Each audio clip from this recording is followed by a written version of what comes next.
At first, people thought demons caused the problem.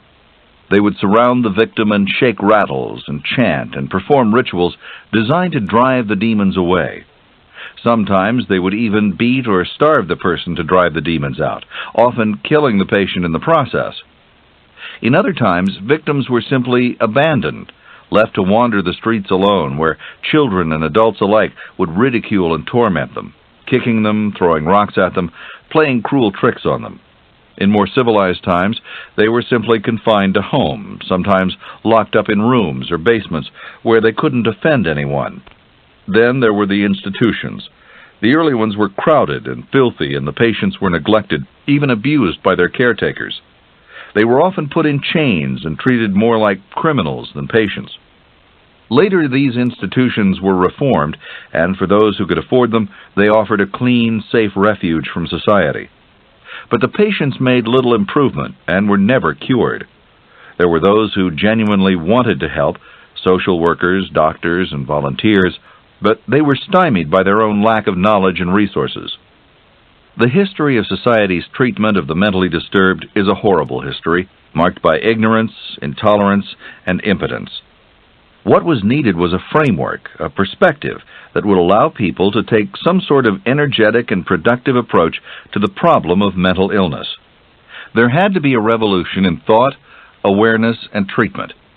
That revolution occurred in the early 1890s through the work and discoveries of Dr. Sigmund Freud. At the time Freud was born, people generally believed that mental disturbances were caused by physical disease, such as brain tumors. And while this was sometimes true, more often it wasn't true. Treatment was based on drugs, cold baths, and electric shocks. With Freud came a new era of understanding and exploration into the human mind. He would add psychological knowledge to the biological knowledge on which psychiatry was then based. He would found psychoanalysis, a theory and therapy for mental disturbances that would offer the first real hope for progress. He would completely alter humankind's view of its own behavior, motivations, and relationships. Freud was born on May 6, 1856, in Freiburg, Austria, an area that's now part of Czechoslovakia. When he was 4, his family moved to Vienna, where his father, a wool merchant, hoped to do better in business. Sigmund Freud remained in Vienna almost his entire life. The Freud family was Jewish, and although Freud was never a religious man and despised ceremonies or rituals of any kind, he retained his cultural ties with the Jewish community. As his career progressed, Freud would suffer prejudice and harassment from anti-Semitic critics, and he always took a courageous stand against it. Although he admired his father, who encouraged and supported him even as a child, he was always bothered by his father's passive acceptance of anti-Semitic insults. Freud had 2 brothers and 5 sisters, but he was always closest to his nephew John, who was about his same age. They were playmates growing up and friends throughout their adult lives. Freud's relationship with John, friends and rivals at the same time, is thought to have influenced some of his later ideas about human relationships. As a child, Freud was curious and precocious. He started reading Shakespeare when he was 8 years old, and he also loved Milton. He was either familiar with or fluent in 6 languages, besides his native German. When he was 19, he made a visit to England, a country he loved and a country he would return to in the very last year of his life. As a young man, Freud felt no strong call to the field of medicine, but toyed with the idea of becoming a lawyer. He had no sense of destiny or even of passionate interest. He said later, "Neither at that time nor indeed in my later life did I feel any predilection for the career of physician." What did interest him were the teachings of the naturalist Charles Darwin. Darwin had released his first theories about natural selection and evolution when Freud was only 3 years old. Those theories created a whirlwind of controversy in scientific and religious fields, and, as Freud himself would do later, caused a global reevaluation of the nature and purpose of human life. Freud said he was attracted to Darwin's theories because, in his words, they held out hopes of an extraordinary advance in our understanding of the world. Darwin may have helped steer Freud towards the broad area of the sciences, but it was the great 18th century German writer Johann Goethe who inspired him towards medicine.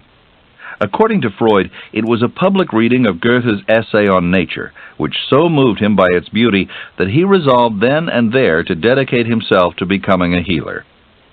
Freud enrolled at the University of Vienna when he was 17, and there he had some of his strongest encounters with anti-Semitism.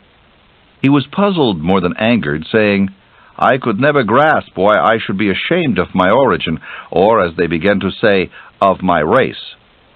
Later, in typical reflective style, he would say that anti-Semitism had also had a positive effect on him. It had trained him, as part of a minority, to be independent in his judgment. 8 years after starting at the university, Freud graduated as a physician. It took him 3 years longer than most students because of his heavy research work and a year spent in the military. When he graduated, Freud was in love with a young woman named Martha Bernays, but he was too poor to support her. The couple decided to wait until Freud could establish a private practice, which would provide a suitable income. It wasn't something that could be done overnight. Sigmund and Martha were engaged 4.5 years before he finally felt his future was sound enough to offer her marriage. Even after they married, they were poor for many years. While they were engaged, Freud and Martha wrote each other over 900 letters, all by hand. Some of Freud's were 10 to 12 pages long. It was a deeply committed relationship, based on mutual respect and affection, and the marriage would last a happy 53 years. Martha admired him and saw qualities of tenderness in the doctor, even though he was anything but a typical suitor. When they were engaged and the 22-year-old Martha commented that she didn't find herself attractive, Freud wrote a letter that would have caused most young women to reconsider their engagement on the spot. It read, "I know that you are not beautiful in a painter's or sculptor's sense. If you insist on strict correctness in the use of words, then I must confess you are not beautiful." Then he added, "There is much visible in your appearance that reveals how sweet, generous, and reasonable you are. I will not conceal from you that some people declare you to be beautiful, even strikingly so. I have no opinion on the matter." If nothing else, the letter reveals a man who could not only be relied on for honesty, but who was far more concerned with qualities of human character than superficial and transient standards of beauty. While he prepared himself for private practice and for marriage, Freud worked at the General Hospital in Vienna for a small salary. It was during this period that he began his now infamous experiments with cocaine, trying it first on himself and then prescribing it for a friend who was addicted to morphine. Freud's goal in using cocaine had nothing to do with seeking pleasure. He was seeking relief for human suffering. He was trying to find a drug that would serve as an effective anesthesia during surgery. When he saw that his friend had overcome his addiction to morphine, but was now mortally addicted to cocaine, Freud quickly stopped taking the drug himself. But he still had hopes for cocaine. He'd noticed that it numbed the tongue and thought it might prove useful in eye surgery. He recommended it to a friend and fellow doctor, Karl Kohler, who became a pioneer in the use of local anesthesia by cocaine. About this time, Freud heard a story that would greatly influence his decision to explore and study psychology. The friend was Dr. Josef Breuer, and the story was about a patient of his named Anna O. Anna O is now one of the most famous patients in the history of medicine because of the way her experiences inspired the young Sigmund Freud. Anna O had several physical disorders, including paralysis. Dr. Breuer had experimented with hypnosis on her, and he found that whenever he could encourage her to talk about her most troubling thoughts, the paralysis would disappear. Dr. Breuer called his treatment catharsis, or the talking cure. His patient, Anna O, called it chimney sweeping. It was Freud's first introduction to the idea that psychological disorders might have their source in the mind rather than in the brain. Breuer and Freud would later become friends and colleagues, even co-writing a few publications. But Breuer would desert him, as many others did, when Freud's work began to focus on sexuality, particularly in children. When Freud first met Breuer, he was fascinated with this story about Anna O. It was still in his mind when he traveled to Paris to study with a famed neurologist named Jean Charcot. who was also treating hysterical paralysis with hypnosis, and having success. Freud loved his work with Dr. Charcot, and he loved Paris. His favorite place of all was Notre Dame Cathedral. This complicated man, who hated religion and thought God was a psychological invention, visited Notre Dame Cathedral every chance he got. Later, Freud would describe religion as nothing more than the obsessional neurosis of mankind. God, he believed, was an idealized father, emerging from man's state of infantile helplessness. He was merely a projection of childish wishes for an all-powerful protector. Freud, nevertheless, could sit in this cathedral that was a tribute to God for hours at a time. When he returned to Vienna, he translated Charcot's book into German, wrote his own first book, and began to use hypnosis on his own patients. Freud's first book was about aphasias, the inability to speak and the inability to understand speech. When he began practicing hypnosis, he aroused the criticism and antagonism of other professionals who called him an unbalanced faddist and a charlatan. It was preparation for even greater opposition that would come later. Martha and Freud were married in 1886 when he was 30 years old. A few years later, they moved into their now famous house, where they would remain for 47 years. The house is now a museum and a site of pilgrimage for many professionals who admire Freud's work. Into this house, the Freuds also brought Martha's sister, Mina. Later, there were theories that Freud was in love with Minnie, but it seemed unlikely he ever had any attachment to her except as a fond brother-in-law. Freud and Martha had 6 children, 3 boys and 3 girls.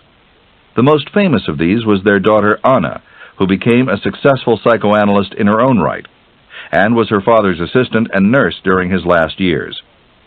The children were all raised as Jews, and when a friend pointed out the dangers of this, given the rising anti-Semitic feelings of the time, Freud responded, "Life is a problem for everybody. Besides, you can't expect to be a Jew for nothing." Freud was still pursuing his work with hypnosis when he married, but he was finding that it only worked sometimes, with some patients.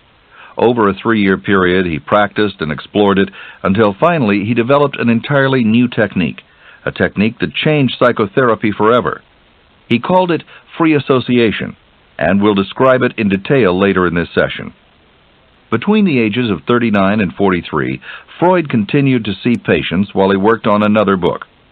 This book, which was virtually ignored when he released it, later became his most important work, and one of the most influential books in the history of the medical profession. It was called The Interpretation of Dreams. Freud was paid only $209 for writing the book, a sum his publishers probably thought was too high. It took 8 years to sell the initial 600 copies that were printed. But a decade later, a second edition was printed, and later still 6 more editions. The book was translated into 8 different languages and became required reading for anyone entering the field of psychology. When Freud was 41, he became concerned that most of his work, especially on sexuality, was focused on women patients. He felt he hadn't really given men equal time and consideration. He came up with an idea, a rather bold idea, for a solution. Then, when his father died, the idea seemed even better. Freud decided to try out a new male patient, one he suspected had many hidden and surprising feelings. He decided to try himself. When Freud's father had died, Freud felt a tremendous release of emotions, some of them unexpected. He began to realize his conflicting feelings for his father, a man who was supportive but also authoritarian. And he began to wonder about his own Oedipal or sexual attractions to his mother, who was more nurturing and compassionate. He began to explore these feelings through his own self-analysis. It was a long and painful experience, delving into his own unconscious, but he persevered. He analyzed his own dreams and fantasies for clues to his childhood sexual passions, and in the end, he felt he succeeded. By now, Freud had developed his famous theories of the id, the ego, and the superego, described later in this session, and had attracted a small group of followers. Other physicians began using his methods, and because they met once a week at Freud's house, they called themselves the Wednesday Psychological Society. In this early eminent little group were Carl Jung, a Swiss psychiatrist and philosopher, who later gained worldwide popularity and developed the idea of the collective unconscious. A. Brill, who brought psychoanalysis to the United States. And Ernest Jones, who carried it to England. Freud had many students and disciples who later became famous in their own right. Carl Jung was an important player in Freud's life. Before he met Freud, he was working for Eugene Bleuler, a professor of psychiatry in Zurich, and together they'd introduced psychoanalysis to their entire staff. This little group in Switzerland, among the first to adopt Freud's ideas and techniques, was the beginning of his international recognition. 3 years after they started, Jung flew to Austria to meet Freud himself. They hit it off right away and talked steadily for 3 hours. Freud was so impressed with this young admirer, Jung was 19 years his junior, that he named him the heir to his teachings. The following year, he insisted that Jung be made president of the first International Society of Psychoanalysts. The two seemed headed for a lifelong partnership and friendship. And then, Freud came up with a new theory that Jung, and many others, found not only difficult, but despicable. The theory that caused the split with Jung and other professionals was Freud's idea of infant sexuality. Increasingly, Freud had been putting more and more emphasis on sexuality as the key to all psychoanalysis. He had even made the statement that, in a normal sex life, no neurosis is possible. This so alienated Jung that within only 2 years he had resigned his presidency of the Psychoanalytical Society and had broken with Freud entirely. When Jung and many of his other friends and colleagues defected, Freud was deeply hurt. He once said, "The problem with psychoanalysis is the psychoanalyst." Freud's friend and member of the Wednesday Psychological Society, Ernest Jones, decided they should form a committee of Freud's loyal followers. The committee was set up with the goal of protecting and preserving Freud's ideas and strengthening their forces against dissension. Opponents said Freud had now become a church. The committee had its first meetings before the outbreak of World War I. Before the problems with Jung arose, Freud had made his first and only visit to the United States. He came in 1908, when he was 45, at the invitation of the president of the University of Massachusetts, who asked him to give a series of lectures on his work. Freud spoke, as he always did, without notes, but his lectures were so brilliant that he gained many new friends and colleagues, and built his international reputation even further. He later published these lectures, which included comments on some of his case studies which bore such colorful names as Little Hans, the Rat Man, the Psychotic Dr. Scherber, and the Wolf Man. During his visit to the States, Freud admitted to Jung that he found American women attractive and that they'd given him erotic dreams. "I continue to dream of prostitutes," he told him. Since Freud was a skilled psychoanalyst, the solution seemed simple to Jung. He asked Freud, "Why don't you do something about it then?" Freud was shocked. "But I'm a married man," he exclaimed. In spite of the uproar he'd caused with modern women, most of whom are offended by his ideas about penis envy, Freud was really a great admirer of women and had many female friends. He once said he thought women were finer and ethically nobler than men. This is borne out by the respectful way he treated his daughter Anna, taking her into his practice and giving her all the honor and opportunity he would have given to a male protege. The studio in which Freud did his therapy is very different from the modern psychiatrist's office. It was in his home, and was filled with his own personal possessions and collections. At the end of the room was his famous couch. It was really more like a daybed, armless with a large, solid headrest. The whole affair was draped by an exotically printed bedspread, and blankets were neatly folded at one end. On the floor was a large, fringed oriental carpet, and on the walls were several framed paintings, many with a classical theme. The largest showed statues of ancient Egyptian pharaohs. There were several solidly carved wooden curio cabinets cluttered with antiquities. The whole atmosphere was relaxing but stimulating, restful but inspiring. Freud was not a compulsive worker. He had many interests outside of psychoanalysis and a broad array of friends. He was especially fond of tarot, a four-handed Viennese card game. He collected antiquities, attended the theater, and was a fan of Mozart's operas. Freud also smoked 20 cigars a day, sometimes more. After Freud's theories on sexuality had become famous, cigars were often interpreted as phallic symbols or oral fixations based on repressed childhoods. So one day, a student asked Freud if he thought his cigar smoking had any particular symbolic significance. Freud took a few puffs and thought for a moment. Then he made the famous reply, "Sometimes a cigar is just a cigar." When his daughter Anna once asked him to name her father's most distinctive characteristic, she said, his simplicity. It was a trait many people noticed about Freud. He owned very few clothes and carried one light suitcase when he traveled. He was modest and once said of himself, "I have very restricted capacities or talents, none at all for mathematics, nothing for the natural sciences, nothing for anything quantitative. But what I have, of a very restricted nature, was probably very intensive." His patients, too, were often struck by Freud's modesty. One commented on how he himself seemed to disappear in therapy, so focused was he on his patients and trying to solve their problems. Freud always seemed to be low on money, a condition that neither worried him nor kept him from doing what he wanted to do. He freely spent money on education, the collection of antiquities, and travel. His favorite place seemed to be Italy, and he made 7 visits to Rome in his lifetime. When he did have money, and even when he didn't, he was known to be especially generous, and was always willing to help someone in need.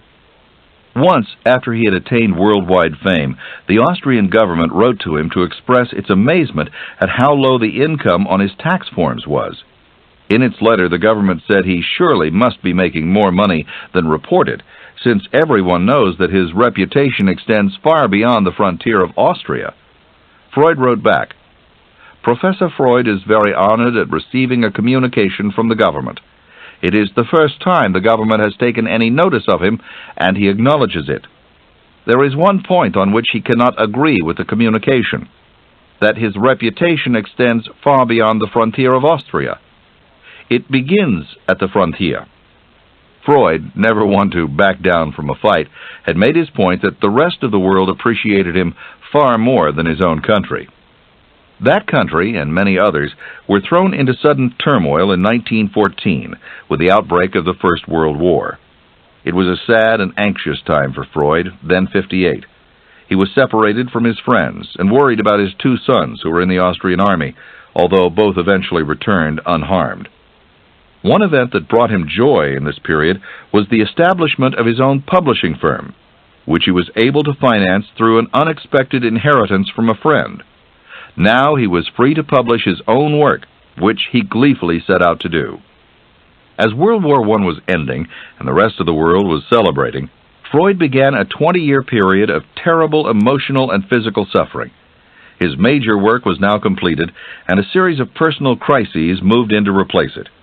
The first was the death of his 26-year-old daughter Sophie from pneumonia. She was one of his favorites, and he and Martha had nicknamed her Sunday's Child. Sophie left 2 small children, one of whom, Heinz Rudolf, Freud doted upon.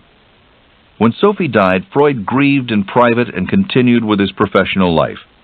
He protested fiercely against the way shell shock and war trauma victims were being treated. They were regarded as cowards, given electric shock therapy, and sent back to the front. Psychoanalysts throughout Vienna sided with Freud and worked to change people's attitudes and introduce more humane ways of treating disturbed veterans. 3 years after Sophie died, Freud had another shock when he discovered he'd developed cancer of the jaw and palate, undoubtedly from those 20 cigars a day. The first operation was a disaster and left his mouth contracted with scar tissue that forever after made it difficult to talk and eat. There would be 32 more operations before Freud was through. In the second and third operations, half his upper jaw and his palate were removed and replaced by a painful prosthesis. During the entire 15 years he suffered from the intense pain of cancer, he refused all pain medication except aspirin. Right about the time he discovered he had cancer, there was a third crisis. One Freud said permanently killed something inside him. His little grandchild, Heinz Rudolf, Sophie's son, died after a routine tonsillectomy. The man who had dedicated his life to helping others in mental distress entered what he called the first real depression of his life. When he was 70 years old, the ailing and downhearted Freud had an uplifting moment when he was visited by another giant of the day, Albert Einstein, then 47 years old. Freud liked Einstein. He said, "He is cheerful, sure of himself, and agreeable. He understands about as much about psychology as I do about physics, so we had a very pleasant talk." There was another giant rising in the world in those days, a giant of a very different type, who would nevertheless have his own profound effect on the world and its history. His name was Adolf Hitler. At first, Freud, like many people, believed the Nazi movement wouldn't affect his life in Vienna. But 5 years later, Germany invaded Austria. Freud at first wanted to stay, but for the sake of Martha and Anna, he finally agreed to seek refuge in England. Before he left, Freud was visited by the notorious Nazi police, the Gestapo. They rifled his safe and removed everything inside it, taking his passport and all his money, then made him sign a release saying he'd been well treated.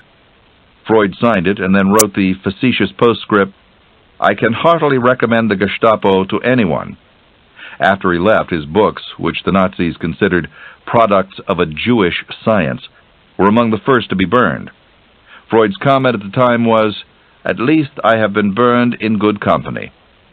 The Gestapo also destroyed his publishing house. Freud would be dead before he could learn that his 4 sisters, who stayed behind, were killed in Nazi concentration camps. Freud arrived in England in 1938 for what would be the last year of his life. The British gave him a warm welcome, and he opened a practice in London. As the pain of his cancer increased, he elicited a promise from his family and doctors that they would administer euthanasia if his suffering became too great. On September 22, 1939, that moment had arrived. His doctor gave Freud a small but potent dose of morphine, and he died in his sleep the following day at the age of 83.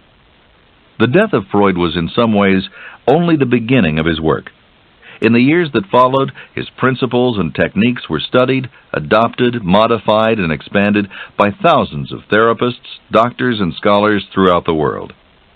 The first of those techniques, developed before Freud was even 30, is called free association. Today the world uses the term free association casually, but in Freud's day it was a brand new concept. What he did was ask his patients to tell him any thoughts that came into their heads. He found that soon his patients began coming up with deeply buried thoughts that had been held in an area of the mind he termed the unconscious. If the thoughts stayed buried in the unconscious, Freud called it repression.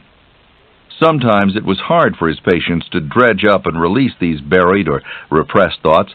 They would stutter, or change the subject, or lose their train of thought altogether.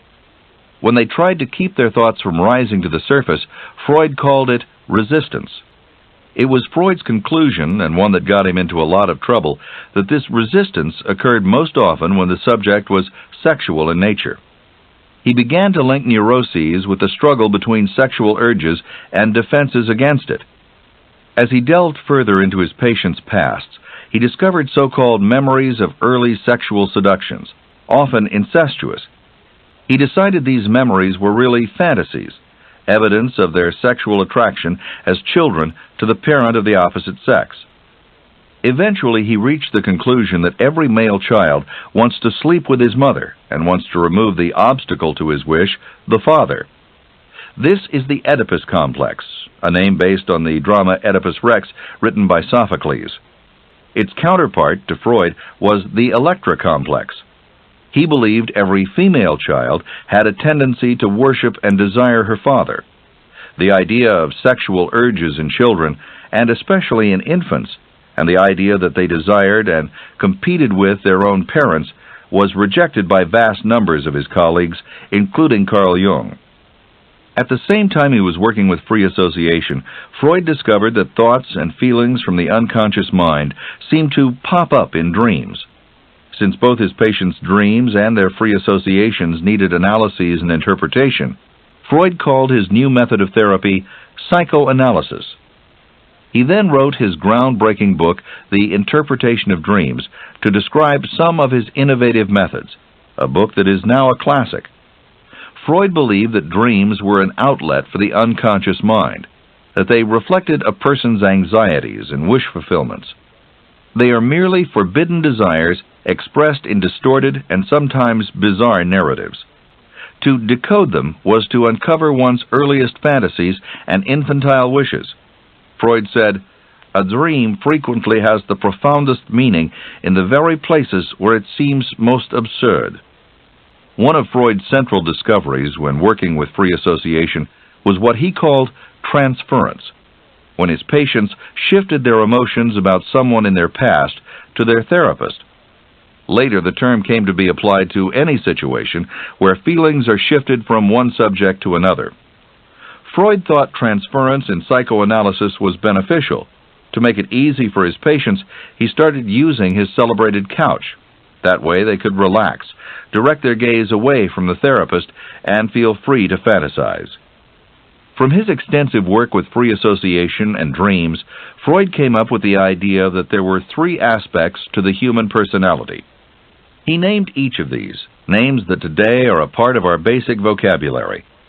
They are the id, the ego, and the superego. The id was the basic nature that a human has at birth, primitive, uninhibited, and unrepressed. Its main concern is self-gratification and pleasure. Then, as children grow and come into contact with society, they realize there are rules that must be followed, and other people to consider. This learned part of behavior and personality he called the ego. It's the part that pulls the reins in on the id for the sake of self-preservation. Freud once poetically exclaimed, "Where id is, there shall ego be." Following the development of the ego, children begin to learn certain morals and ideals from their parents that influence their personality. This is the superego. It's roughly the same as a person's conscience. Besides these three main aspects of personality, Freud identified an energy which he called the libido. At first it applied chiefly to sexual urges, but then it was broadened to also include many kinds of love, including love for parents and friends. One of the contributions Freud made to the understanding of human behavior, and a contribution that is now part of the common vocabulary, is his description of what is known as Freudian slips.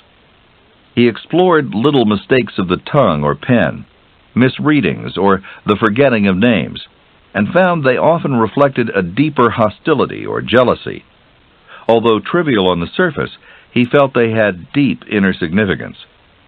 Words and terms like free association and Freudian slip are a clear indication of just how fully Freud's ideas have penetrated our culture. There are many others: inhibitions, inferiority complex, fixation, defense mechanism, overcompensation. These all originated in the clinical vocabulary of Dr. Sigmund Freud. Freud created a wholly new field of science. Although some of his ideas have since been rejected, his concept of the unconscious mind underlies almost all modern approaches to human behavior and motivation. Before Freud, man was defined as either political, religious, or economic. After Freud, man was psychological. Freud's theories, like those of Darwin and Einstein, influenced not just his own field, but many others. He affected the work of anthropology, education, art, and literature. And he changed the consciousness of almost every individual in Western society, increasing their awareness of the subtle and hidden forces that affect their behavior and motives, and the influence of their past on the present. Freud once said, "I am actually not a man of science at all. I am nothing but a conquistador by temperament, an adventurer." He was all three. He pioneered a new science. He discovered and opened the way to a new world, the world of the mind. That he did so with modesty and humor, and while standing up to intense opposition and criticism. That he continued to work to relieve the suffering of others under the weight of his own emotional and physical pain, is perhaps the greatest tribute to the human mind and spirit he so ardently sought to understand.